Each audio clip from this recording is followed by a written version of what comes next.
Chapter 8 शाम एक किसान। इस चैप्टर में बेटा जो राइटर है हमारे सर्वेश्वर दयाल सक्सेना जी, उन्होंने बहुत ही सुंदर एक शाम का वर्णन किया है।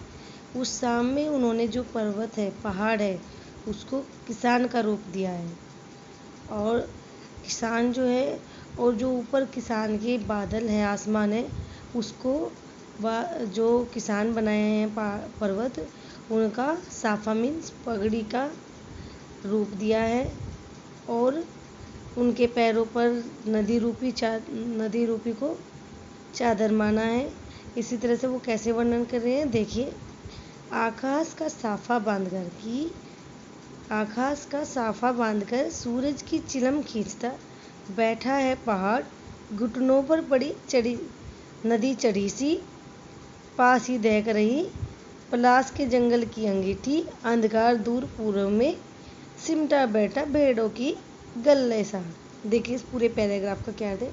वो कह रहे हैं कि जो पहाड़ है वो क्या है, एक किसान का मानवीकरण क्या है कि एक पहाड़ है, और जो उसके सर पे है क्या, उसने आकाश का साफा बांध रखा है, पगड़ी बांध रखी है। और वो किसान बैठा हुआ है, मीन्स वो पर्वत जो बैठा हुआ है वो क्या, पर आकाश की पगड़ी पहने हुए है।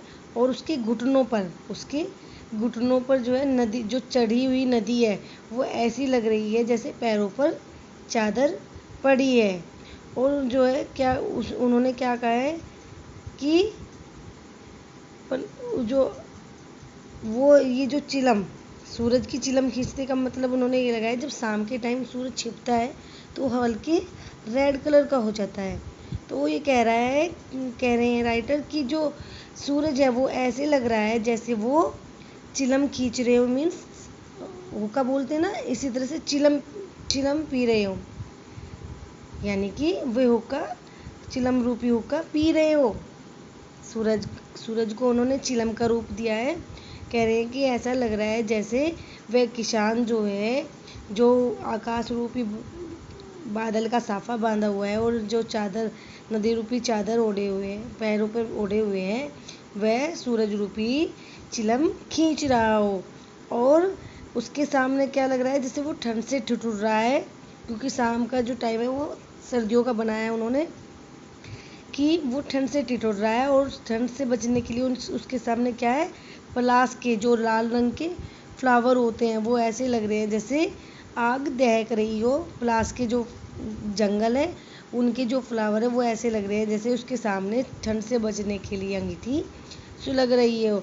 और दूर से अंधेरा, पूर्व से अंधेरा जो है शाम के टाइम होता जा रहा है, अधिक होता जा रहा है। वो जो अंधेरा है वो ऐसा लग रहा है जैसे सिमटा बैठा भेड़ों की गले से, यानी कि जैसे जो अंधेरा है वो ऐसे सिमट कर बैठ गया है जैसे भेड़ों का गला, यानी कि भेड़ों का समूह, भेड़ों का जो झुंड है, जो एक जगह बैठा और बढ़ता ही जा रहा है। उसके बाद दूसरा क्या बोला, अचानक बोला मोर, जैसे किसी ने आवाज दी, सुनते हो चिलम ओधी, धुआं उठा, सूरज डूबा, अंधेरा छा गया।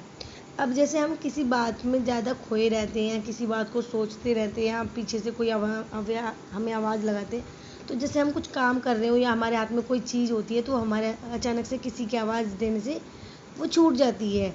इसी तरह से जो वो हैं, किसान हैं, वो जो चिलम पी रहे हैं, तो वो ये कह रहे हैं राइटर कि एकदम से जैसे मोर की आवाज़ आती है, मोर की आवाज़ आती है केका की, तो वो एकदम से ऐसे लगता है किसान को जैसे किसी ने उसको आवाज़ दी कि सुनो।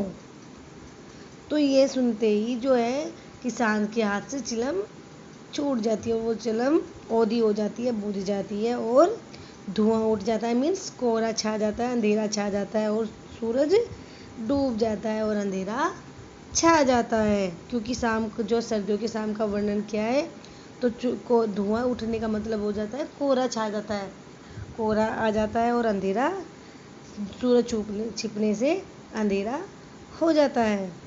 एक बार दोबारा देखिए बेटा कि आकाश रूपी जो पर्वत है, उन्होंने आकाश रूपी साफा बांध रखा है, पगड़ी बांध रखी है, और वो क्या, अपने पास में जो सूरज छिपता हुआ है उसकी चिलम खींच रहे हैं। और उनके घुटने पर जो है चादर, मीन्स यानी कि नदी जो है ऐसी पड़ी हुई है जैसे पैरों पर चादर पड़ी हुई हो।